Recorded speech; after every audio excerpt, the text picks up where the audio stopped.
My goodness, what an incredibly rich dialogue that we had today. It provided truly deep insights into the challenges for advancing prevention preparedness for emerging and re-emerging veterinary and zoonotic diseases.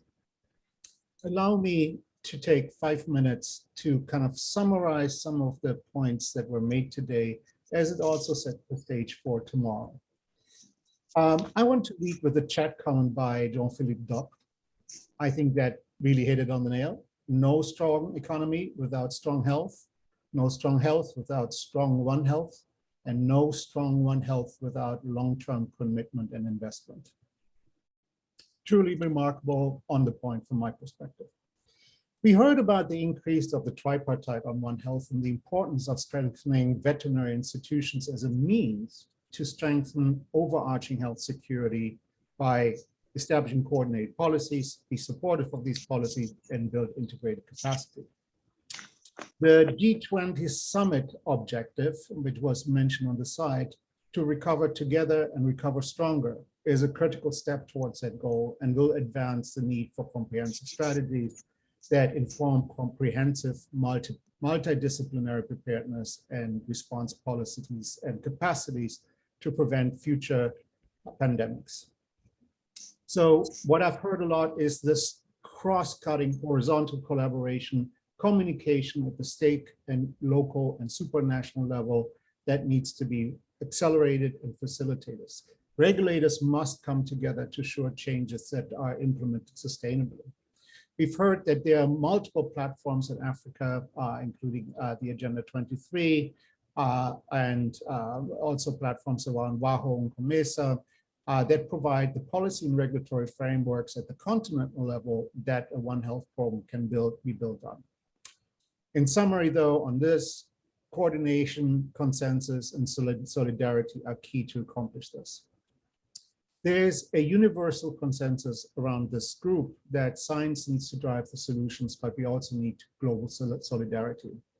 It is essential to implement One Health solutions in a cross-cutting manner, leveraging multi-sectoral, interdisciplinary, multi-stakeholder approaches.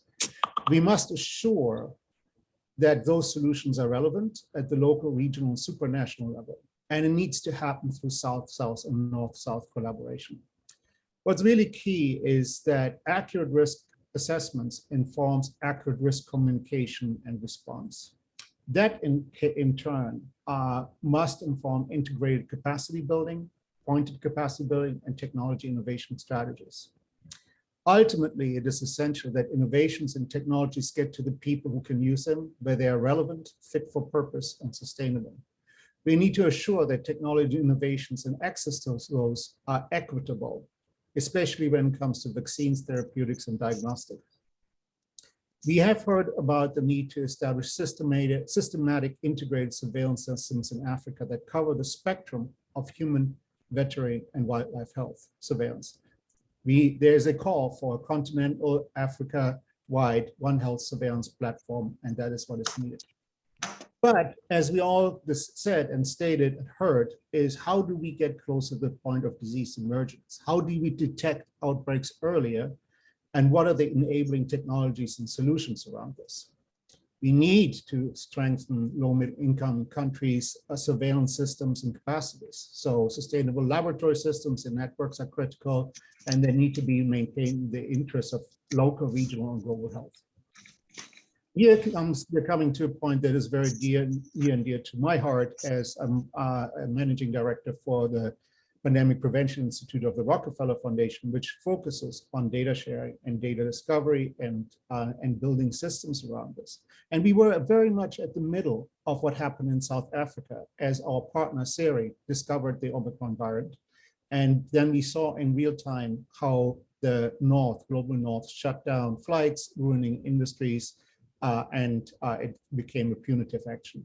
So how can we create environments where data can be shared without resulting in punitive actions? We need to have incentives for data sharing, but what might they look like at different levels? I think Dr. Kapoor made that very clear and was very eloquent about it. So what are the economic benefits of sharing data? Without that, we will not achieve early discovery. We need to consider data as a global public good. And that came up in the chat messages on many levels, to be shared and organized data sharing through multilateral cooperation mechanisms of guidance. Financing mechanisms are critical. Developmental finance is critical. Investment must be continuous. A long-term commitment to support and protect our global members is essential. And again, this comes back to the G20 talks that are coming up. We also need to improve, and this was raised by Professor Gassama, we need to inform, we need to train, we need to educate, also at the community level, on the associated risks of disease transmission. As it comes to bushmeat consumption, as a major food source, there's a major concern of the role of informal markets and the spread of disease. These are big opportunities we cannot miss, and there's also the element of social and behavioral intervention, which we will be covering tomorrow. A comment from my perspective, really on a positive side, one consequence of COVID-19 is that at long last, there is global attention to and recognition of the importance of building on health security capacities, sharing of data, knowledge transfer, and coordinated equitable preparedness and response mechanism. I believe that there has been enormous progress, but there's also much more that needs to be done. We cannot afford that as soon as this pandemic fades from memory, complacency takes over in what has been dubbed a cycle of panic and neglect. I want to echo the independent panel for pandemic preparedness and response, stating this cycle must end. And I think a workshop like what we have today contributes to the thinking of how we might do this. This has been a great day. Once again, on behalf of the organizing committee, I want to extend a really big thank you to the panelists and their truly exceptional contributions. I'm very much looking forward to seeing this excellent dialogue being continued tomorrow. And with that said, I wish everyone, depending on where you are, either a good morning, a good afternoon, and a good evening. And thank you for attending today. Dr. Schillinger, Dr. Rao, any last words? No, you summarized it so nicely. There's no need to add something, but just only a great day. I enjoyed it very much. And I think it was fantastic to hear from the speakers. It was really good. Thank you very much to all of you. My side, I reiterate the words of Dieter. He really summarized very well. In fact, I'll put your summary in the chat box tomorrow for those people who have to catch up tomorrow.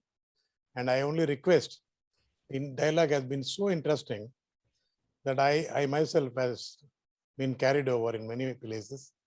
I request all of you for tomorrow, please join back and please follow the other participants. And thank you very much for the day.